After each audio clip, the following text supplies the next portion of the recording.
Welcome back to the Breakthrough Lab podcast. Today, we are talking about beliefs, your beliefs and how they shape your reality, your destiny, your life overall, and everything that happens in it. This is inspired by some recent events that happened in both of our lives, kind of simultaneously. And most importantly, this morning I was listening to I was kind of just randomly put on some YouTube videos while I was taking a shower. As I do, I put my phone in the very top corner of the shower walls and I just let like empowering audio or video run in the background. And today, for some reason, I decided to choose Bruce Lipton, who wrote the book Biology of Belief. Maybe you've heard of it. Have you heard of it, Michelle? Oh, yeah, I've read it. Okay, I actually have not read it. Oh, okay. Yeah. I have been meaning to. Dr. Matt, his, the university Dr. Bruce Lipton talks about in that book. Yeah. Yep. Dr. Matt and his dad ran that university. Yeah, I know. It's the one that launched his career. Yeah. I remember that from prac training, and it's also written in the Ho'oponopono book. Okay, cool. I didn't realize that. Yeah, cool. Yeah. Anyway, so I was listening to some Bruce Lipton stuff, and just about epigenetics and how your genes aren't really, they're not your destiny, and you can change cells and whatnot. And I was kind of on that, riding that wave of beliefs. I can do anything. My mind is what's creating everything. And Michelle shared a story about something in her life having to do with beliefs and manifestation. And I also have a similar thing fairly recently where I think maybe there was some unhelpful beliefs on both sides of the aisle, mine and the other person's, where it really influenced how things turned out. And so in this episode, we're going to be talking about the power of your beliefs and really want to just to serve as a reminder to you how strong and real this actually is. And at the end of it, give you a little bit of help if you have trouble maybe controlling, or shall I say a more appropriate word, maybe guiding the path of your life through your beliefs and really harnessing the power of your own beliefs for good instead of letting them run wild and destroy your life. Give you some help on that at the end. So to start off, in every new venture with a new client for my ad agency, I always ask them, what did you not like about your previous company that you were working with? What did they do wrong? What did they do poorly? What was your biggest complaint about them? What was your biggest frustration with them? Because knowing that usually tells me, okay, I definitely shouldn't do this. I definitely should make sure that they don't think this when they're working with me, whatever it is. But something I've recently realized is that this can actually be, on the flip side, not my fault at all, and something that they are fully creating in their life. So, and this is true for both client relationships and like with dating or with any kind of interpersonal relationship. So they said to me that the last company that they worked with, the thing that they said was their biggest frustration with the previous company they were working with was that the company didn't care about their results. The company was not that invested in their success. Hold on. What? So you're listening to me telling you my story just now. Like, wow, that's exactly what I just heard. Yeah. My mind is blown. Yeah. Okay. Woo. Okay. Wow. Okay. Let me just collect myself. Please forgive me. That was a lot. Mm-hmm. That's why you're like, we're going to talk about this. All right. And so I thought to myself, you know what? I better make darn sure that I show them, because obviously, I care about their success, but I really have to show them that I care about their success and make sure that I'm checking in with them on this issue, which is not an issue, but, potential future issue, to make sure that they're not thinking or feeling this way. And so despite the effort that I put into that client relationship, that still ended up being an issue for them, that I was not invested in their success. And what I realized after this experience was that they created this in their head. And they projected it out. Yes, they certainly projected outwards. If I look at their interactions and the energy that they exhibited in their client relationship, they fully created this reality where their needs weren't getting met, and they were unhappy with the results. Yeah, so they really just created this scenario where in their frame of the world, they were not having their personal interests respected and valued by the other company. And it kind of makes me think of this thing where in like dating conversation discussion about like dating and stuff, they say, you know, if a person is always talking about how their exes were terrible, they're probably going to think and say the same stuff about you when they break up with you. And because maybe their exes were terrible, maybe they weren't, but they probably also exhibited a level of energy and participation into that relationship that created this climate where that was going to become reality. Mm-hmm. You know, if everyone's a narcissist, maybe you're the narcissist kind of thing. And so, and by the way, narcissist, very big buzzword that gets thrown around a lot. Not, you know, let's try and not think about people as labels, because as we talked about before, people are not their behavior. Mm-hmm. So to bring it back, this really highlights the importance of your beliefs, because if you go into a relationship or a new client situation, you know, working with a new company, and you already believe that people don't care about your interests, that your needs aren't going to get met, that, you know, blah, blah, blah, blah, blah, it's going to become reality. Whether or not it's true, it's going to become the reality that you live in. You'll project it outwards in true Godard fashion, and that will just be how it goes. What you're saying certainly strikes a chord, because I've been on that end, you know, where you're dealing with clients who have a perception that, well, this always happens to us every time. And I've worked with people like that, where it's like, oh, every time, you know, we move somewhere, something always goes wrong with the transaction. And I'm like bracing myself, because knowing what I know, I'm like, oh my gosh, you guys have negative beliefs around this. And our unconscious minds are so powerful that whatever is in here between our ears, we project out there. We will see, we'll create situations. We'll just fall in love with the house that just will happen to have that same sort of thing. And I remember with these clients specifically, like there was some, I'm talking crazy, like every single thing that could go wrong in a transaction went wrong in that transaction. Like no lie, like there's usually like 3 or 4 different parts of a transaction where things could fall apart. and even some that like are never an issue ended up being an issue in this case. And even though I had braced myself, because I'm like, okay, I'm dealing with people who have a very strong belief and this may become a reality. And it was still something that I had to navigate to. Like it was still not the most pleasant situation going through it, even though I was prepared and braced for it.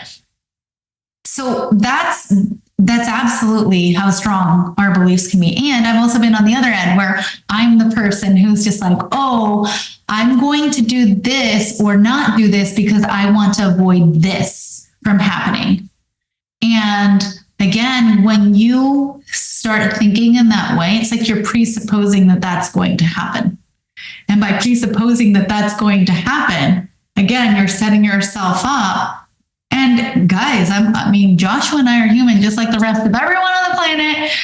We are also prone to having errant thoughts like this. And I had a huge one that just manifested not too long ago in my life, where I was like, wow, I was so worried about, you know, something happening in my life that I was trying to do everything in my power to just, you know, bide my time so that this, you know, so that I wouldn't have this issue. But all that energy that I had put into it, it was an eventuality, right? Like it was going to have to happen in one way, shape, or form, unless I removed the belief, right? And because I didn't remove the belief, even though everything was smooth sailing, it's like, well, I have to manifest myself now. And that's why Joshua and I thought, like, this is an important topic to talk about, especially when we start having things that are happening similarly in both of our lives at the same time. Mm-hmm. It's kind of like we take that as a message, if you will, from the universe that like, hey, this is something people really need to hear about right now. And so something that, this train of thought came across my mind recently. And it was just this remembering that when growing up, especially going into junior high and high school, I remember being taught by either teachers or professors or even peers, right? The rebels, especially the ones who were philosophers, like to question everything and to question all of the things out there, to be able to make decisions for yourself and in a way to just know yourself, know the world, know, what you're really getting into, right? Like just to be able to protect yourself and really know what's going on. And it occurred to me, I was like, wow, question everything. But like, when was the last time that you took inventory of your own beliefs? When was the last time that you questioned, is everything that I believe myself actually true or empowering? Is everything that I believe about what I'm doing true? And this really grounded me and impacted me because the thought just came out of nowhere, right? Like I just mentioned, we, even in the line of work that we do, have our own beliefs, have our own obstacles, have our own programming that we're also navigating because we're here just like everyone else, subjected to similar experiences. And if you don't have a time set aside for yourself on a regular basis to really reflect, or, whether that is by journaling or, by doing some sort of logging or having somebody to talk to, like a coach, a mentor, a therapist, a friend, anything, some regular form of practice, then you're going to find that you're going to continue to stay at the same level, right? Because you're not, it's like waking up one day, getting ready for work, like never looking in the mirror. And then you realize that your hair's all crazy. It's like you're not taking time to reflect. How do you know if something's amiss? How do you know? And so this is something that I felt, I really want to pose that question for our listeners. When's the last time that you really sat down and took inventory of what you've got going on? Whether you're saying things to yourself that are as small as like, oh my gosh, I'm so busy. I'm so busy. I'm so busy. I have no time. I don't have time for this. I don't have time for that. I'm running around. I'm the only one who can do things right. Realizing those are stories that you're telling yourself. And guess what? You're going to project that out and you're going to find that you are not going to have time because you keep saying it over and over and over. You're going to find ways to lose time. Big one for me that I'm fully guilty of, and I really work a lot to try and not do this, is if I want something done right, I have to do it myself. It's a huge one for so many people. Killer. Mm-hmm. 35 lessons of 35 years living as Joshua Burson that I wrote December 25th, 2022. Number 1, don't just question authority, question yourself. It takes no effort to question authority, but it takes courage to test your own beliefs and assumptions. Getting feedback or self-affirmation that you are, quote unquote, right is both addictive and useless. So instead, be eager to find that you are wrong. Something you said made me think of that. That's awesome. That definitely summarizes what the meaning behind what I was saying earlier. I love it. So why do you think it is that beliefs do shape our reality? Is there some kind of what do you think it is? Is it some kind of witch magic that's happening where it's like, if I believe it, then it literally becomes true? Is it something where it's like, if I believe it, then I'll see it, and so is true in my perspective of the world, but not necessarily what universal truth is? Is there universal truth? What do you think about this? Yeah, so I definitely believe that it has to do very much with the energy that we put out there. And, there are no instruments I guess we haven't found the most adequate way of measuring energy and thought and all of that. So, I absolutely think there's an aspect of that, 100%. Quantum world, we're not able to measure it yet. But more than that, if we want to look at something even more concrete, It's our focus. It's where our focus is at. So if we see what we expect. So if our focus is on, hey, I'm always having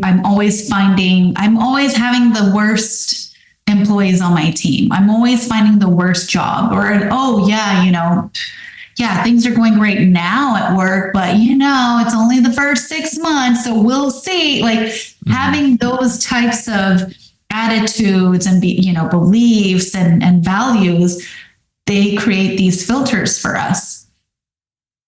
And it starts to alter our programming, like whatever it is that we're saying to ourselves. That's why we talk about thoughts and words being very, like, it can seem like magic, because the power of your intention, the power of your focus can make something happen, or for you to not notice something that has happened, right? So those are my thoughts on it, that you create a reality outside of yourself based on what you expect to see. So you literally just delete anything that doesn't fit what you expect. And it's like when somebody asks you to go get something in the refrigerator and you're like, I don't want to do this. I don't know where it is. I'm not going to be able to find it. And then you're like, I couldn't find it. And then they go in there and they're like, 2 seconds later, and you're like, oh my God, I didn't see it right there.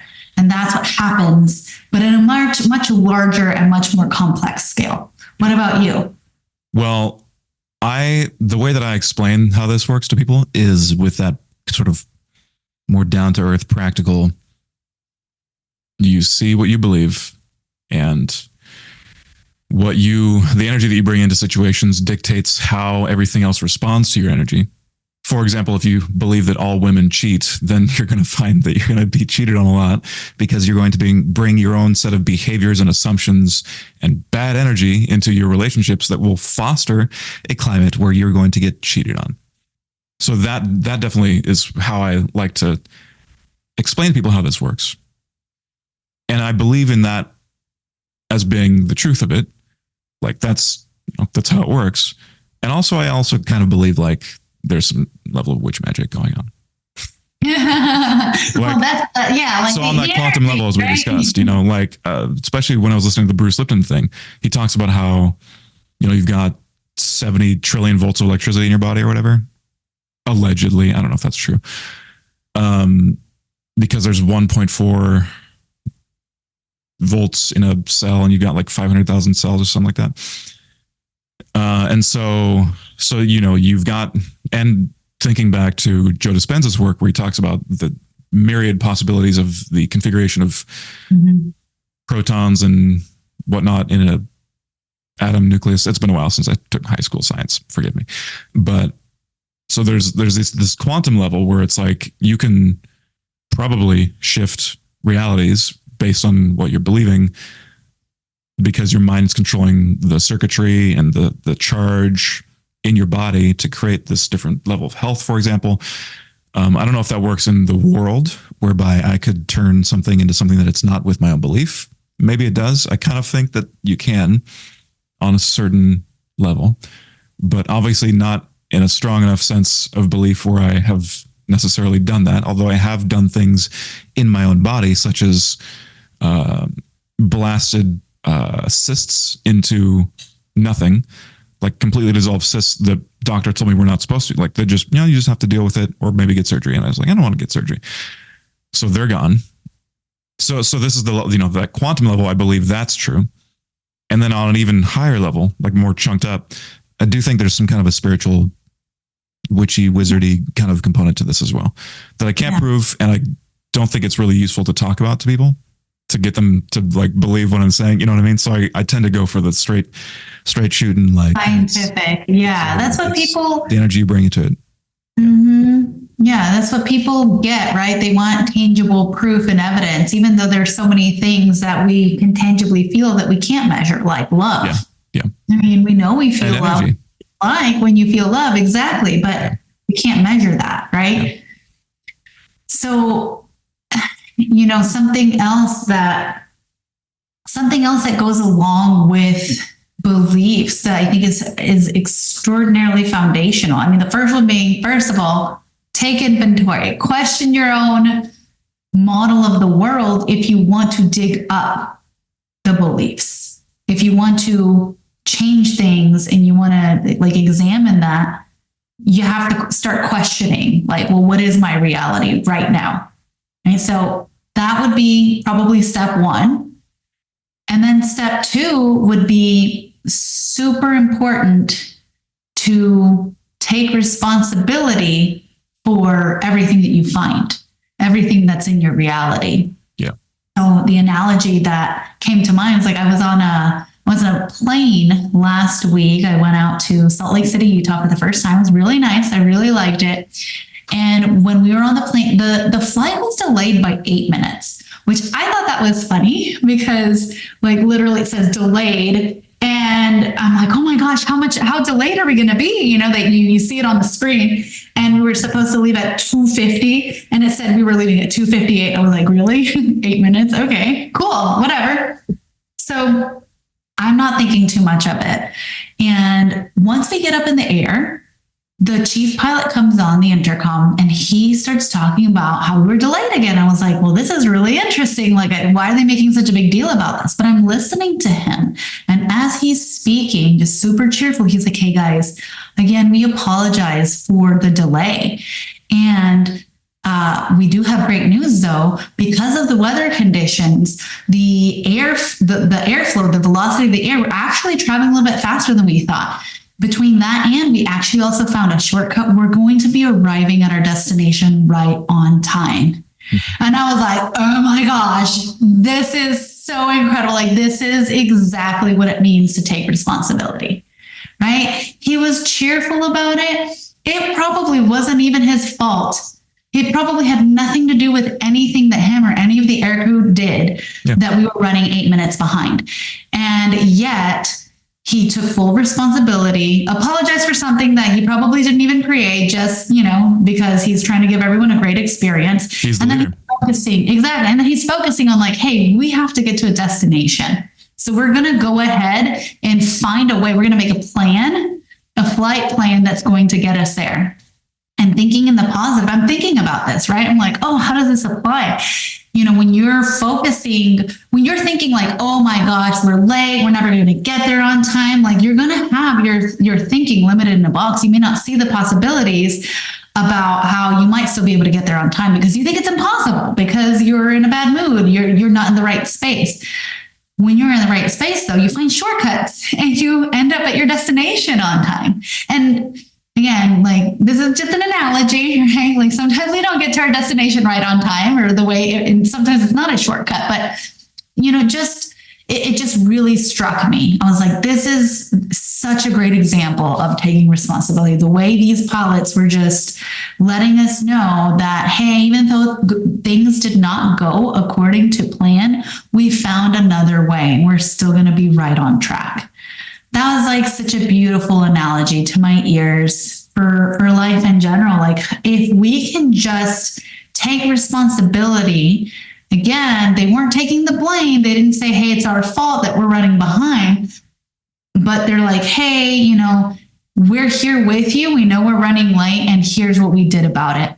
So what if we started to think, okay, here's where I am right now. It's not great. And here's what I can do about it. Those two things, taking stock and then taking ownership, if you will, of whatever's going on, that's gonna get you so far, even if you didn't do anything else, because your thinking is fundamentally changed at that point. Yeah.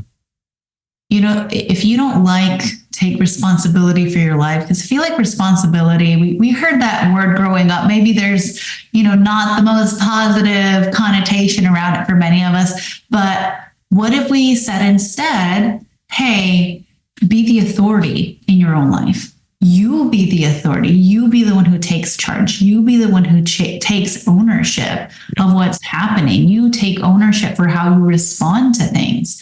And that, again, that doesn't mean being perfect. Again, I digress back to the beginning of this conversation where Joshua and I are like, hey, we have stuff like this happen to us too. Mm-hmm. This is not about being perfect, because I think that's another very detrimental belief many people have, that they must be perfect, that, they have to know everything before being able to get started. But it is about just saying like, hey, literally, as soon as these events happen in our life, when something blows up, right? When we have these difficult conversations or situations come up in our own life, the first place that we have learned to look is like, crap, like this is happening because of this thing that I'm doing. And like being able to recognize like, oh my gosh, I helped to create this because of this belief that I have, and recognizing that and knowing that, and, still working through it. We're human. Again, we still need to work through these situations just like anyone else, but coming from a place where you feel empowered instead of like a victim, instead of like, why is this happening to me? Taking it to like, what is it that I need to change? What is it that I didn't do or that I can do in order to have this sort of pattern or energy not continue to repeat itself in my life? And when you're able to do that, again, and just think in that way, it is a game changer completely. Those are two of the most foundational things when it comes to belief to be able to do. The third most foundational thing would be to like actually let it go, right? Like let those beliefs go, anything that's not serving you. And then that kind of slides us into, hey, well, what are the steps to creating lasting change, which we talk about a lot here. And, this is something that I bring up on almost every single call with my clients. Like you're going to hear this over and over and over because it's foundational. You want to get your brain to start thinking in the way of like, oh, if you want to get your brain to start thinking in terms of like, oh, what do I need to change, or how can I take responsibility, then having this on repeat, like, oh, I need to first look inside, look at myself. What limiting beliefs might I have? Okay, cool. What are the goals that I have? Where am I not taking action? Where am I not focusing on the positive? Running through the 4 steps helps you to start to begin to run this more empowering programming as a default. And so that's just an overview of these fundamental mindset shifts that you want to have. The first one, again, being take inventory, take stock of what's going on. What is it? Where are you not being the most empowering in your beliefs and your thought processes in the way that you're carrying on with your life? And the second one, like taking ownership, being the authority in your own life, and deciding that you are no longer going to fight for your limitations, and instead you're going to adopt and believe and choose to be a more empowered person. And I kind of want to run you guys through a quick little exercise for how you can maybe begin to do this right now. And so if you're following along, if you're in a good place, then go ahead and I invite you to take out 2 pieces of paper, or, it can be note cards or sticky notes or whatever. It doesn't have to be full sheets of paper, but just take out, something to write with, and 2 different pieces of paper. And on the first piece of paper, I want you to start to take that inventory, start to question yourself. What are some of the things that are not empowering thought processes that are going on in your mind? Maybe even from just this morning, or maybe just right before you started listening to this podcast. Maybe your day didn't go as great as you thought it would. Maybe you're feeling like, you're not going to get everything done that you wanted to. And you're already starting to think in those patterns that maybe aren't as supportive. So just take a moment here and invite you to click pause on the podcast so that you can write down a list of some of the things that are not serving you. Okay, cool. So hopefully you went ahead and had that list, and just like taking a look at it and noticing what's on it and thinking to yourself, I choose now in this moment that I no longer want to have these. I want you to feel that conviction, feel that you're giving yourself permission to let this go now, to release it. And I want you to take that paper and crumble it up right now and feel how good it feels to just destroy that, right? Destroy that page with all of the limitations that you've had. And now you can throw this away. I want you to feel how good it feels to crumple that up and just release it. And for extra credit, for anyone who likes to burn things like I do, you can even go burn it. I mean, that's a great way. Like, again, it's a great visual because remember, the unconscious mind thinks in pictures. So you're giving it a visual and you're adding the sensory experience to it to let it know that you no longer want this. This doesn't serve you. So now that hopefully you've had plenty of time to crumple it up. If you want to pause and go burn it, that's cool too. But once you come back to us, what I want you to do now is I want you to write down what it is that you want to have instead. What are the things that you want to achieve now that you know that you're not going to be that? What's the opposite of that? What is it that you want to believe? What is it that you want out of your life? And I invite you to even think bigger than what you want for your end result. Because what I've noticed is that, and I come from this, and so does Joshua. We're programmed this way in Western society. Is, we think about what it is that we want, and all we do is think about, what do I need to do? What do I need to do? What do I need to do? What is it that I need to be doing in order to get what I want? And I want to invite you to ask yourself a different question. What if you asked instead, who do I need to be? Who do I need to be today, or this week, or this month, in order to have everything flowing from that so that I can have the things that I meant to have and do the things that I actually want to do, right? There's so many different ways to get to our destination and our end result. And if we start with who we actually want to be, how we want to be, then it can inform a completely different action of what we're doing with our day to day, right? Like, and just to illustrate this, like somebody who is saying, well, I really like Alex Hormozi. He has this saying, like, what would a billionaire do?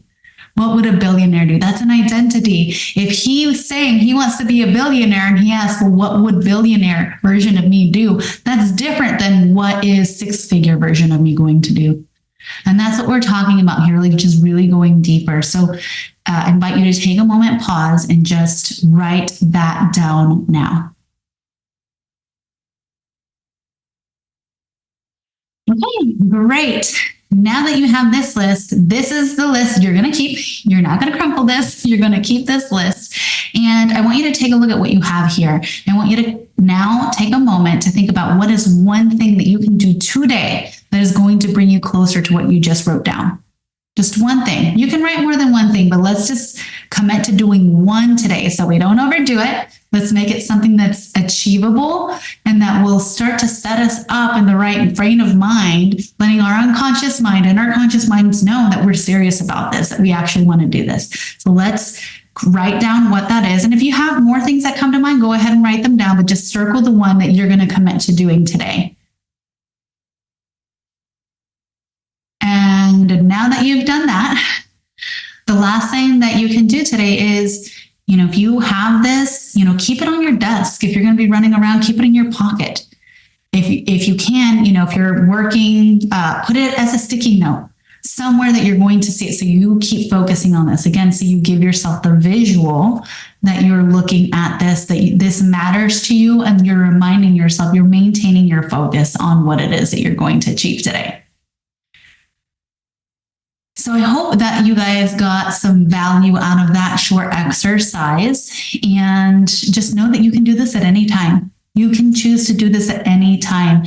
And this exercise is super great to do, if you find it helpful every day or once a week, just to kind of, again, what did we talk about at the beginning? Like, are you taking time to reflect? Are you looking in that mirror? Are you showing up with your hair all crazy everywhere because you aren't actually taking that time? And should you find that you're having a hard time with some of this and you want to go deeper, that's when it would be a great step to reach out to someone like Joshua or myself, who are really good at digging up this stuff, including the deeper issue, right? Because once we get that deeper issue, it's like dominoes. You knock that one out, everything kind of goes poof after it. Yeah, one thing I want to add to that, actually, is just to highlight the importance of the step where what's one thing I can do to really, like, once you've got what's the action I'm going to take now to really commit to my subconscious mind that this is happening, this is going to be what it's going to be. This is the step that I used to miss all the time. I would do this stuff in the past. Tony Robbins has a similar thing where he, takes you through a very similar process.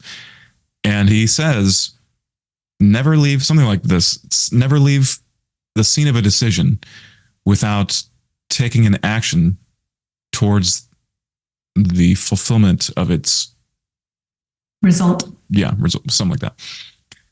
And I would hear that and I'm like, yeah, of course. Okay, duh. And then I wouldn't ever do any action. I'd never commit to one action. And don't guilty. Everybody. Like that is 100% the most important part. Because you can sit there and be like, oh, I'm going to do this and these are my goals. But if you don't take any action immediately, you're probably never going to. So guilty of that in my life. So please don't make the same mistake. If you did this, if you followed along, then please take the action today, in the next 24 hours at least. Set an alarm, put it in your calendar, like whatever it is you need to do. Yeah. Do it. Because that gets you momentum. Yeah. If you didn't do the stuff, then save this episode and come back to it later and do the stuff. Okay. Yeah. Do everything she just said. This is so important. Make that be your action, is to come back and do this thing so that then you can get a momentum, right? Because we want to give you guys something that's valuable. And here's the thing, that when we do this with our one-on-one clients, like, they have skin in the game, they've committed, they have accountability, they have us to help them, right? You guys don't, right? You are doing an amazing job just by showing up and listening to this. And we still want you to get value out of this. So so glad that you brought that up, Joshua. Absolutely. Do the action. The action is where we see many of our people struggling. Not everyone. We also have the people who do nothing but take action without having any vision, right? You know what I mean? Without measuring. And I would say it's probably, I don't know, if I had to guess, probably like a 70-30 split on that. Most people will struggle with the taking action. Yeah. Well, I believe that about covers it. Hope you enjoyed this episode. It was fully impromptu. We had no planning for this episode. And we hope it was helpful.